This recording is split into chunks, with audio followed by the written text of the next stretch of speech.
आता महाराष्ट्रातील सर्वांसाठीच एक महत्त्वाची बातमी आहे।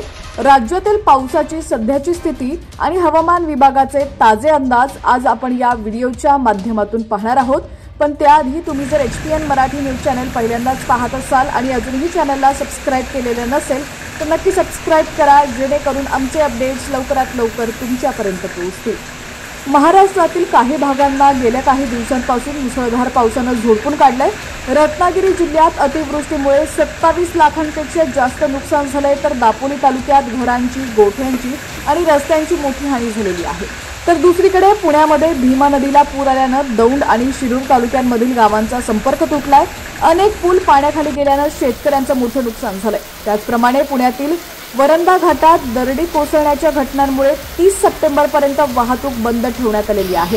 सांगलीमध्येही उपनगरांमध्ये पुराचं पाणी शिरलेलं आहे, ज्यामुळे 600 पेक्षा जास्त नागरिकांना सुरक्षित स्थळी हलवण्यात आलेलं आहे। राज्यात गेल्या 2 दिवसात 17 जिल्ह्यांमधील तब्बल 5.5 लाख हेक्टरवरील पिकांचं नुकसान झालेलं आहे। यामुळे शेतकऱ्यांवरती मोठं नुकसान आलंय। हवामान विभागानं दिलेल्या माहितीनुसार आज शुक्रवार आणि उद्या शनिवार राज्याच्या काही भागात हलक्या ते मध्यम स्वरूपाचा पाऊस पडण्याची शक्यता आहे। मात्र कोकण आणि घाटमाथ्यावर अजूनही मुसळधार पाऊस कायम आहे। रायगड आणि पुणे जिल्ह्याच्या घाटमाथा भागात हवामान विभागानं रेड अलर्ट जारी केलाय, त्यामुळे या भागात प्रवास टाळण्याचं आवाहन करण्यात आलेलं आहे।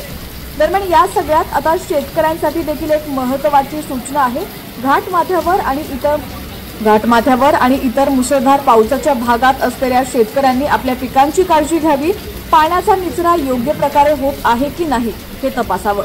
दरम्यान आता राज्यातील तुमचा जिल्हा कोणता आणि तुमच्या जिल्ह्यातील हवामानाची सध्याची स्थिती काय आहे, पाऊस कमी झालाय की नाही किंवा पावसाची अपेक्षा आहे, हे देखील आम्हाला कमेंटच्या माध्यमातून नक्की कळवा। तोपर्यंत पाहत रहा HPN मराठी न्यूज।